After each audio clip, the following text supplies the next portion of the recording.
podcast. I am your host, The Organic Guy. This is your home of organic conversations where you get to hear from various thought leaders across the organic movement. Today, I am super stoked to welcome Mr. Donald, who is the CEO of BioGro, which is New Zealand's leading organic certifier. For 26 years, Mr. Donald spent his time in Japan, where he was importing and exporting organic products. He's also a prolific author, where his latest book, Organic to the Core, is out now, where he lays out 6 organic principles that you can use to transform your business. So without further ado, Mr. Donald, thank you very much for joining me on the podcast. Oh, it's my pleasure. I'm really excited to talk to you. Yeah, your story is really, really interesting because you are actually born in the United States, and then you found yourself in Japan, and now you are in New Zealand. So did you picture yourself getting into the organic space at all? Well, when I was growing up, I grew up in a really small town in Wisconsin, and I was surrounded by cornfields. So basically our house was surrounded by cornfields. Yeah. So I grew up in the countryside, but I wasn't working on a farm, and so organic. No, I don't think the farms were organic. But one funny fact is that my uncle had a massive garden, and basically fed the whole family in the summer. Wisconsin, the summer is very short, so we didn't get much chance to eat out of the garden. But I learned later that he was practicing organic principles, and he had organic magazine from Rodale, and I got his subscription later on after he passed away, and that was the first time I realized that everything we'd been eating was organic all that time. It's quite interesting because I even remember myself when I was growing up, I really didn't know what organic was. I just realized later on that all these things my grandmother was doing were actually organic. Right. Yeah, some of these things that we go through in life earlier on, we never really know them until later when you're looking back and you see, you know what, this kind of makes sense. And this was organic from that time, from that perspective. So It's really, really interesting when you look back and see where you've come from. Everything seems to connect in one way or another. Yeah, definitely. I mean, I don't know how I find myself in New Zealand. It's quite a long and winding road, as you can imagine. Growing up, I graduated from high school in the 80s, so that was a long time ago. And when I was a boy, I never imagined even going overseas, right? So I studied French in junior high school and high school, and I think the closest I ever thought I'd get was Quebec, which I eventually did visit at one point. But yeah, I've traveled all over the world working in organics. I've seen organics in probably 12 different countries. I moved to Japan in 1988 just to get some overseas experience, and ended up founding a certification company with my business partner, Griffith McClellan, in 1996. But yeah, I mean, organics in Japan in 96 and the 90s was really a dream in a few people's eyes. We were looking overseas and saying, oh, organic. It wasn't part of the government story. It wasn't part of, really, retailers weren't interested too much. And then all of a sudden there was this apple scare in California and Oregon and Washington called the alar apple scare. So there was this chemical called alar, and everybody all of a sudden rushed to buy organic apples. And so all of a sudden there weren't any more organic apples because no one could imagine that people would buy them all up.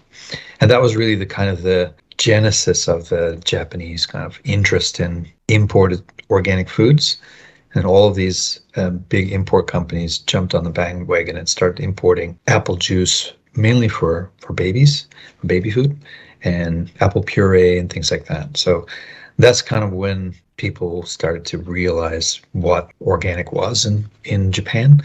And since that time, it's incredible. I mean, I know you're in the Netherlands now, and you're seeing, the EU push for 25% surface area certified organic by 2030. But actually in Japan, they're doing this same thing. It's slightly different. It's 25% organically managed land by 2030, but not specifically certified. So that's a bit of a twist. But if you would have told me in 1996 when I started the organic certifier with Griffith McClellan, QAI Japan, I would have told you you're crazy, because who could imagine that governments, that particularly the Japanese government, being as conservative as it is, would actually get behind organics. It's incredible. Yeah, it's quite interesting because at least when I grew up, we used to watch a lot of movies, especially from Japan, and I could always look at the scenery around it. I mean, it was all natural. Everything was sort of organic, you might say. When you also looked at the people, they sort of liked this rural and scenic nature kind of lifestyle. So I don't know, from your experience, was this something maybe you could say it's different when you look from the Western world and you compare from the Eastern world, for example, when you're in Japan? Is this something that you might attribute maybe made them be early adopters of organic in one way or another? Well, I mean, you have to remember Japan is a very old civilization, right? And in all the developed and undeveloped countries around the world, there wasn't anything that wasn't organic before, say, 1930 or so, right? So a lot of the scenery that you see isn't necessarily managed organically, but the technology has always been there, right? Because it's ancient technology. So essentially, when we're talking about organics, people think, oh, we're going to go back to the 20s, or we're going to go back to the 1910s or whenever. But actually, you're taking a certain approach about the ecosystem of that particular property.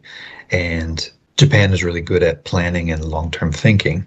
Tokyo is, I think, still the largest city in the world. I was living in Tokyo, in Kawasaki, which is right next to Tokyo, for almost the whole time I was in Japan. So yeah, I didn't have the image of countryside at all, right? Yeah. Countryside in Japan is you go to the countryside. If you go to a mountain and want to take a hike, you basically wait in line to climb to the top, right? So it's a crowded place, and there are a lot of people, and you just kind of forget how many people you are. And if you go in the countryside, you get on a crowded train, you go to the countryside, and you get off, and yes, there might be some rice paddies, and it might be very beautiful. And Mount Fuji, the region around Mount Fuji is fantastic, and that's not very far from Tokyo. Actually, it's about an hour and a half by train outside of Tokyo. So yes, you're very accessible to the countryside, but practically you don't spend a lot of time in the countryside when you're living in Tokyo. Yeah, I think now that makes sense, because I think in every country you're bound to have those moments. I mean, the people who are in the city, and then there are people who are in the rural areas. So it sort of kind of disconnected, but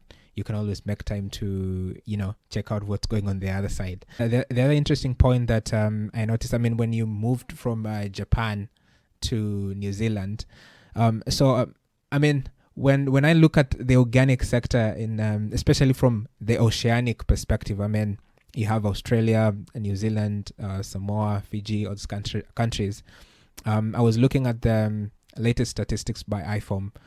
Actually, oceanic has about a half of the world organic land, which is organic. It's interesting, but most of it is about 99% of it is in Australia. But maybe now you can let us know in New Zealand, how is the organic movement, especially from a policy perspective and a market perspective. What is the state of organic in New Zealand right now? So one of the interesting things about moving to New Zealand from Japan for me was the fact that Japan is this manufacturing powerhouse, right?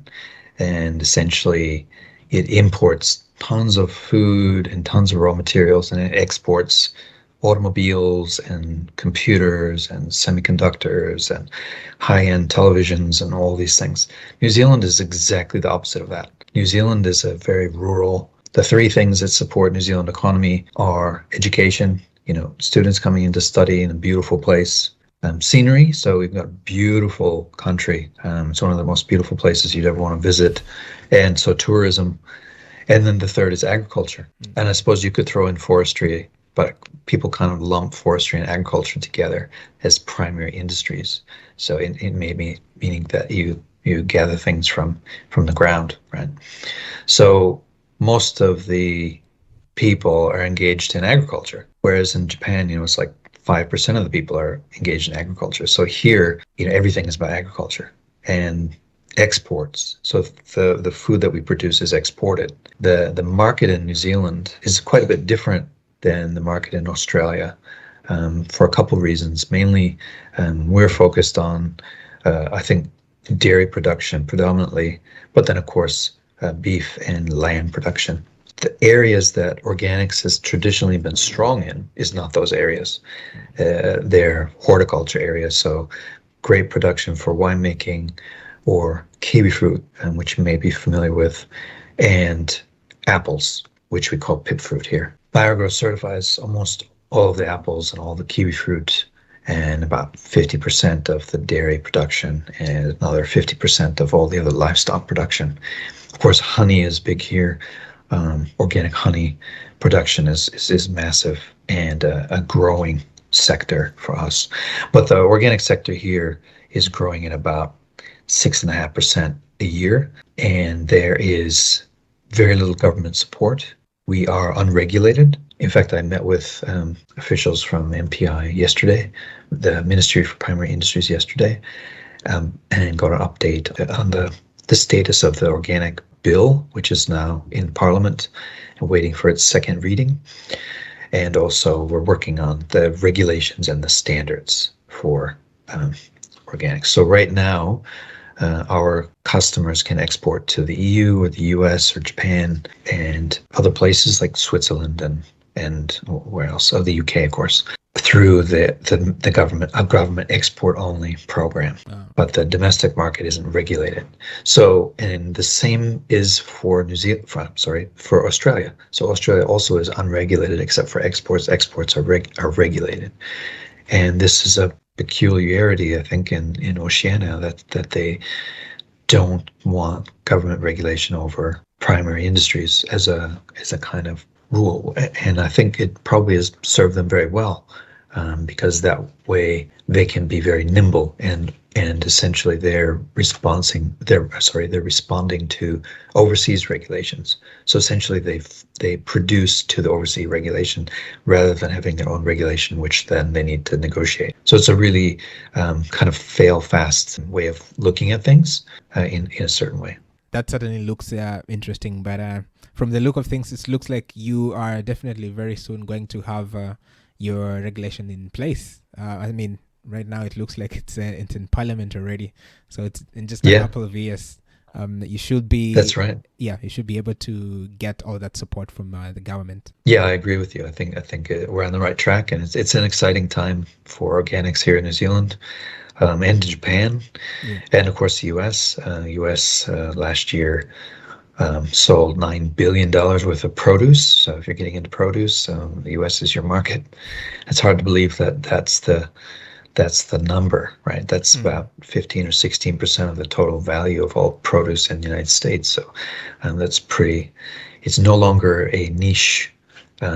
It is definitely mainstream. Yeah. You mentioned a little bit earlier, I mean, you are the CEO of BioGro, which is one of the largest certifiers of organic in New Zealand. I mean, we all know part of why organic is doing well is because of the trust that, consumers have towards organic products. I mean, there is that third party guarantee that whatever you're buying in the supermarket or in your grocery store is organic, because someone else other than the farmer himself is telling you, you know what, this product is actually organic. So I'm just wondering, from your experience of dealing with farmers, why do you think most farmers want to, be organic certified? I mean, there's that perspective of course, making money from it, but I have a gut feeling that it's more than that. Is there anything that you've spotted from that perspective? Oh, definitely. I think that the majority of organic producers, whether they be livestock or horticulture or cropping, are in it because they value their land and themselves. So organics, you don't use a lot of chemicals, and you're not using soluble fertilizers, and it's actually a lifestyle choice for most producers that they don't want to use those chemicals. Some of them become very successful. I think you have to be an exceptional business person to be an organic producer, because you're dealing with a lot more regulation and you need to be very fast. You need to be kind of pioneering, forward thinking. At least he did 20 years ago. These days, I think there tends to be more of the money making coming into it, and that's just, I think, part and parcel of the sector getting bigger, or the industry getting bigger, depending on how you talk about it. But really, organic farmers, if you go on an organic farm, straight away it's an organic farm. It looks different. Yeah. There are a lot more weeds. There's a lot different kind of look to it. Isn't as clean or pristine as you might expect a farm to be.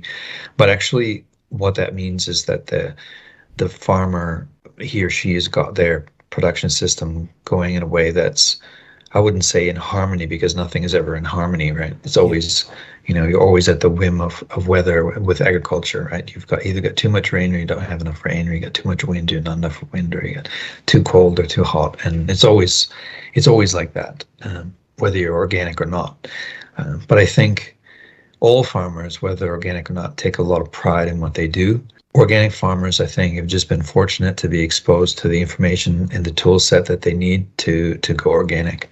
And I think actually more farmers would become organic if they had the support systems that allowed them to take that leap, because actually it's a massive shift in thinking, and they really need someone to help them with that shift. And one of the things is that often farmers expect the certification companies to be the ones to guide them through that.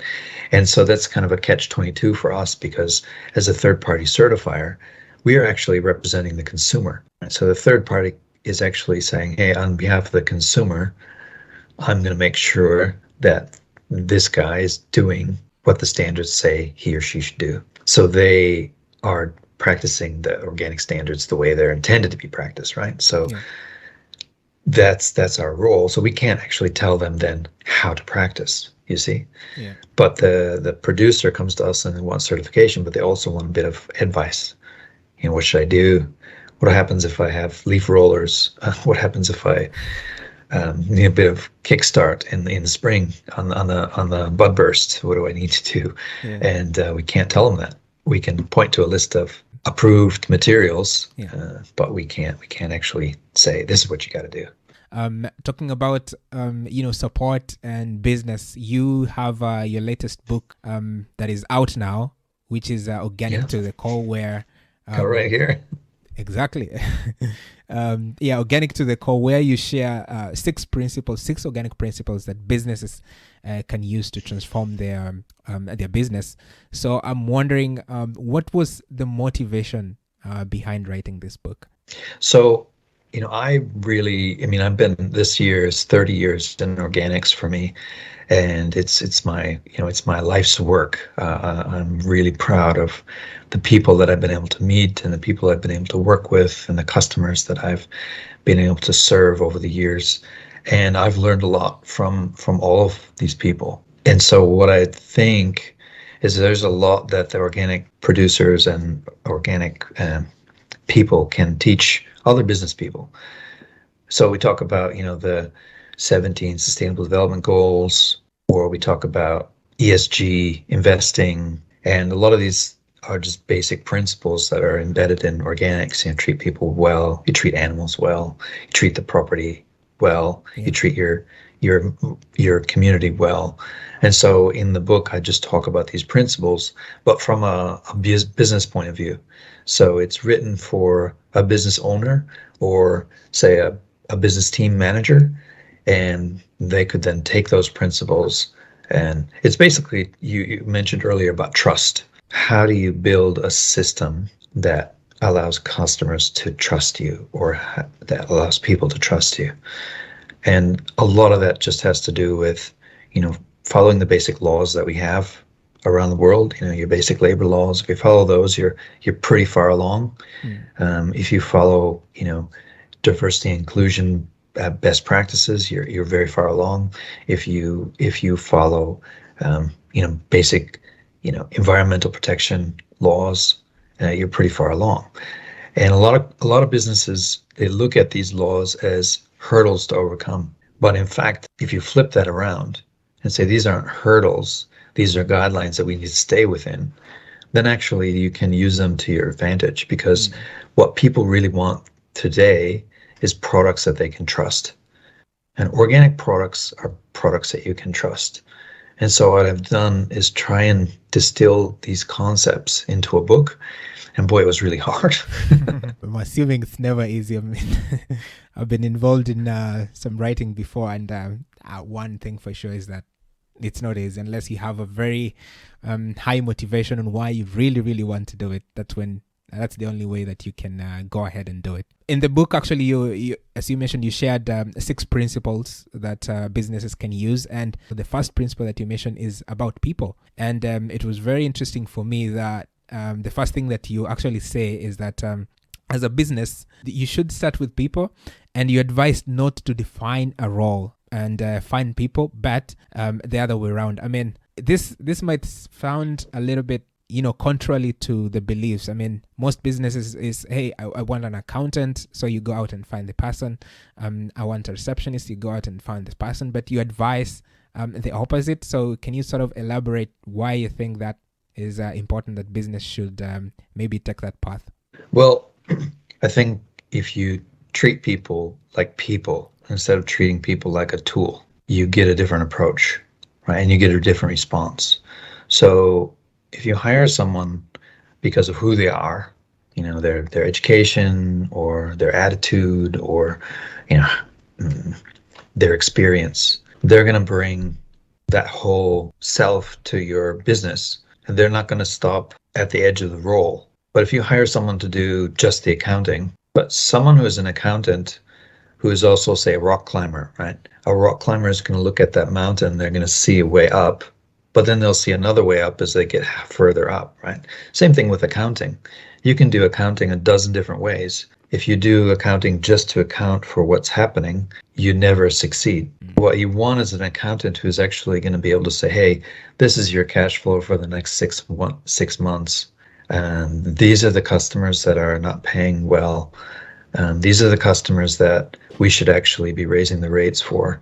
So then if you're hiring for the person, you're going to get quite a bit more out of them. That's the reason behind that. Yeah, I mean, it's an interesting way to look at it, because I mean, where we are right now, everything is sort of specialized. So you are supposed to come into a company, your roles are very, very, very much defined, and what you are meant to come and do is just fit into that box, and that is what you're expecting to do, and go on and do your thing. But as human beings, we have different interests, we have different things that we need to do. So it sort of makes sense to follow that model and give people a room to be creative and to think outside the box and try to see, what can I do? Yes, I'm I've been scheduled to do this particular task, but what can I do in terms of creativity to bring on different ideas, which I think a lot of businesses can do in terms of coming up with different and new ideas in the process. So that's an interesting perspective that a lot of business should be able to consider, actually, I think, moving forward. On the book, as I mentioned, you shared 6 principles. Quality is there, business, communication. You talk about community. You talk about doing good, and taking care of the environment. And this last point might sound obvious, because right now we see a lot of business talking about we want to take care of the environment. Governments are also coming in, giving incentives for businesses, either through subsidies or tax credits, to try and encourage them to take care of the environment. What was your perspective in writing that part? So I kind of see community and the environment as interrelated. So if you've got a business, well, these days, we have distributed businesses because everybody's working at home, but generally, at some place you've got an address on your masthead, right? You've got the address, and you've got a place where people go to work. That might be a factory, that might be an office, it might be a place where you do certification. That place is within a wider community, and you've got roads, you've got trains, you've got buses. All of those things are part of the community. You've got schools, and then every person in the company has a family, and whether that's themselves or their parents or their partner or their wife or husband, their children, their pets. They've got family. So when we think about a business, we can't just think about that individual, but also their family and then the community that supports them. Right? If you got moms and dads, they got to get their kids to school in the morning, and if something happens at school, well, then they have to go pick them up. So supporting that school, if you can, then that makes people feel better about who they are and the connection. So there are a lot of businesses around the world who support a local school or a group of local schools, or there might be businesses that support a religious organization, or even just paying their taxes. In fact, right? Yeah. Being honest, paying their taxes, and paying the tax that they should be paying, not bragging about, well, we didn't have to pay any taxes because actually we don't have any business there. Well, is that really supporting the community where your customers live? And I think there's a lot of people who aren't very happy about large businesses who benefit from tax reduction schemes, because then we end up paying the difference, right? So, it isn't all about the lowest possible price, right? It isn't all about the highest profit margin. Yeah. We need to think that, if you think about the price of anything right now, today, for the most part, there's no environmental cost built into that price. I've always said that accounting is really the thing that's going to revolutionize the way we think. And responsibility at the board level or the shareholder level for environmental impact is I think, the way that's going to happen. So if we have responsibility at the board level or the shareholder level for the actions of the business, then of course they're going to account for those things. Yeah. And all of a sudden, yes, the price of everything will go up, but you'll see then all of a sudden the organic stuff is going to be really cheap because the cost won't increase for the most part. Some products and some production methods, even in organics, probably aren't as sustainable as others.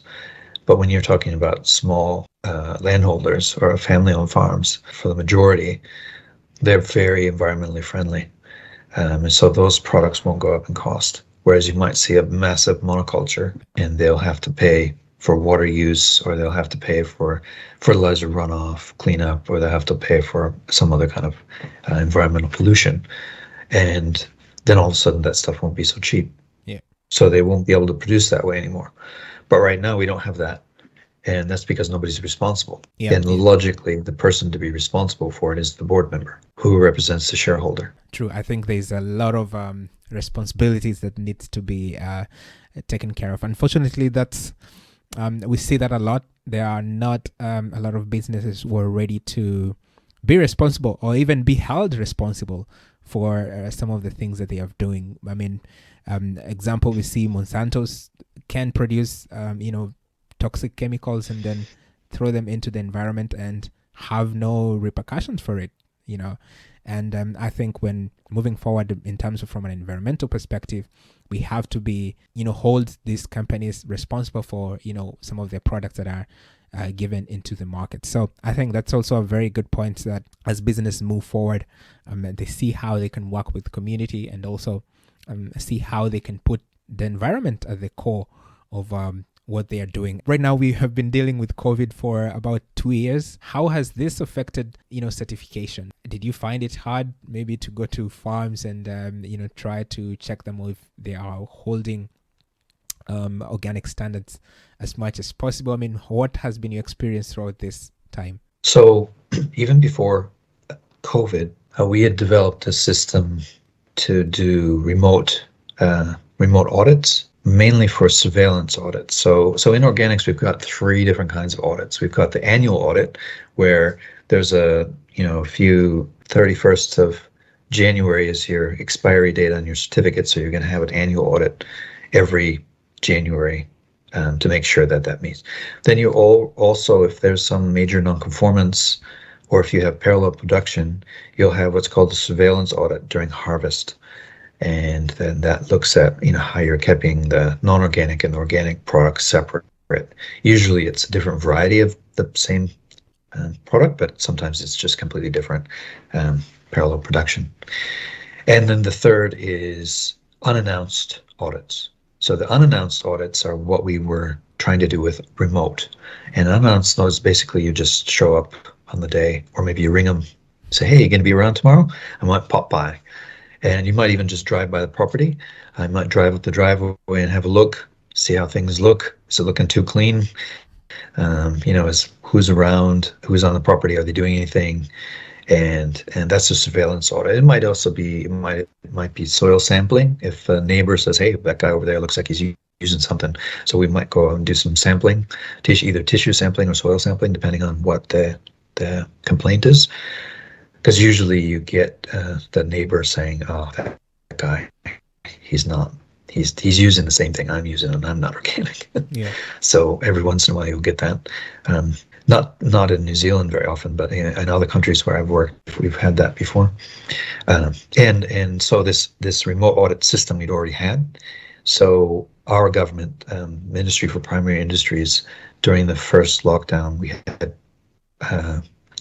had daily meetings for a week, and then we had weekly meetings to set up this remote audit system. And then they put an online training. We trained all of our auditors in what the government wanted to be done during this remote audit. And then we did those for 2 months. Then here in New Zealand, we've been really fortunate because we've had very few cases and very few deaths, actually, you knock on wood. So we were about three months total between 2020 and 2021 when we couldn't do on-site audits. Yeah. And now it's coming back. We've got Omicron now back in the community. So we're going to be doing more remote audits. But the thing is with remote audits, you can only do it on existing customers. So if it's a new customer, you don't have a track record, so you can't use that. And you can only do it once. So you have to do an offsite. You'd have to do an on-site or a face-to-face audit at some point. So yeah, it is a bit tricky that way. I was wondering, and in terms of looking, for example, we see IFOM is working very hard in terms of pushing for PGS, so participatory guarantee system. Is this something that you're also looking at? And there's been also a lot of talk about blockchain and how can organic utilize that kind of things in the certification. So right. I was wondering what is your perspective on those two things actually? Well, I always like to tell people that, blockchain doesn't change anything, because how do you know what's written in the blockchain is true? So it's fair to say that in a financial transaction, you're pretty sure that you have the value there that's written. But when you're writing, hey, I sold this many cabbages, or I sold this many onions, nobody knows if you actually did or not. That information isn't verified. So the blockchain to me is not really ready for any major disruption as far as agriculture goes.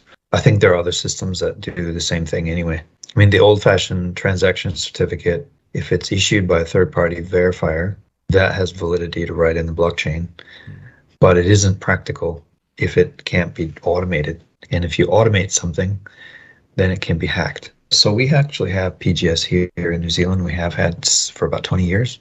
It's called Organic Farm New Zealand. They run kind of a hybrid PGS audit scheme for basically market gardeners. BioGro doesn't have a PGS scheme. We've run group certification schemes in, I think, Solomon Islands for coconut production. PGS is only as good as the members. The way the PGS works is if you've got a pod of, say, 4 or 5 growers and they live in the same region, I think it's really great to have a PGS scheme as far as supporting each other and learning from each other, to a certain extent keeping tabs on each other. As a verification scheme, I think there's some obvious flaws in it, because if one person decides that they're going to do something that's against the standards, then all of them fall over. So there's quite a bit of risk for the other members of that. And as those groups get bigger and bigger, the risk increases. So if you've got 25 people in a group, the way PGSs usually work is the group is certified, not the individuals in the group. So if the group falls over, because essentially they're supposed to police each other. They're supposed to audit each other. They're supposed to record everything. And, auditing is a skill in and of itself, right? Auditing is essentially being able to tell somebody no without saying no, being able to ask a question without actually asking a question, and being able to get somebody to tell you information that they don't want to tell you, right? So you ask a question like, hey, I noticed that you're wearing a white shirt. And then you stop. And then they tell you, oh, yeah, I got this from my brother-in-law. And you say, oh, really? Did you know you're not supposed to be wearing a white shirt? Your uniform is supposed to be green. And then they're like, oh, that's right. So, auditing is something of a, you never ask, did you do this, right? That you can't ask a yes or no question. So I think peer-to-peer has its place, but I don't think it replaces an annual audit. But that said, I think there's a lot to be done with remote sensing and remote verification and data exchange. Personally, I think that we go away from an annual audit to more documentation, exchange more frequently. So purchase records and production records and sale records don't need to be done on site. That should all be remote access. And then, photographs or even video, and dare I say, video monitoring of harvest. I think remote video monitoring is a norm in police work, in quality work. I don't see why you couldn't have a camera, or ask someone to turn on their phone and walk around and show you what's going as far as surveillance. So I think that it's just how far do you want compliance to go to verify what you're doing, right? Yeah. I think there's definitely going to be a convergence between food safety, organics, and social verification. So fair trade, essentially fair trade. So I think you'll see in the next 10 years or so, organic and fair trade will disappear. I think that those will be superseded by regulation that incorporates those into them. So you'll see the regular food safety incorporate organic into it. Very, very interesting predictions there. Looking forward to them also as well. But thank you very much for sharing your insights and your experiences over the years that you have encountered through the organic movement across different continents. So I want us to quickly move to the rapid fire question. So this is a segment that I've prepared like 10 questions for you. So I get to throw them to you, and then you will provide me with the answers for the questions, essentially. So are you ready to get started? Yes. Good. So the first question is, what was the first career you dreamt of having as a kid? Scientist. If you had to eat one meal going forward, what will you eat? Cheese. Okay. Who is your favorite historical figure? Benjamin Franklin. Okay. The fourth question, what sport do you like to watch or participate in? I love to watch American football. Makes sense. The fifth question, if you could have any animal in the world as a pet, what will it be and why? So I had parakeets, or my mom had parakeets when we were growing up. So I really like parakeets. I'd like to have a parakeet. Sixth question, what's your favorite beverage? Is it coffee or tea? Coffee, definitely coffee. What is your favorite book? My favorite book is The Sand Colony Almanac by Aldo Leopold. So Aldo Leopold is one of the pioneers of sustainability in Wisconsin and ecological management.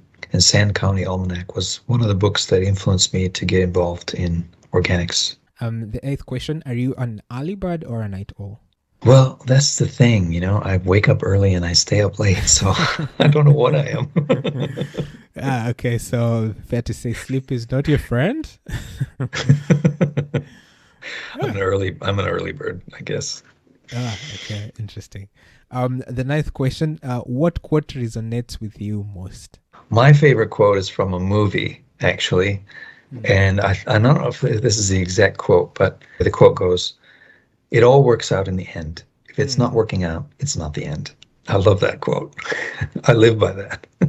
Yeah, it's definitely makes sense, I think. So the last question is, knowing what you know now, what advice would you give to your 18-year-old self? I think I would tell my 18-year-old self to take care of your health. That's the most important thing. Yeah. Yeah, nice. Thank you very much for taking part in the rapid fire question. So this is a segment that I think a lot of the audience get to appreciate and get to know more a little bit more about the guests. So thank you very much for participating in it. And overall, your latest book, Organic to the Core, is out. So the audience can find it on Amazon, right? That's right. Just search Organic to the Core and it pops right up. Yeah, Organic to the Core, and I think I will link it in the description so that people can get a hold on it and use those 6 principles to transform their business moving forward. So a great thank you very much for joining me in the podcast. I know we are in very different time zones, but somehow we made this one work. We are looking forward to potentially meeting you in person one way or another, so in the future. So, that'd be fantastic. Yeah. So thank you very much for joining me in the podcast. Yeah, thank you for inviting me to be a guest. Anywhere where the audience can follow you on social media? Yes, so on Twitter, I'm Donald Nordeng, and LinkedIn, same thing. So just LinkedIn and Twitter, you can find me.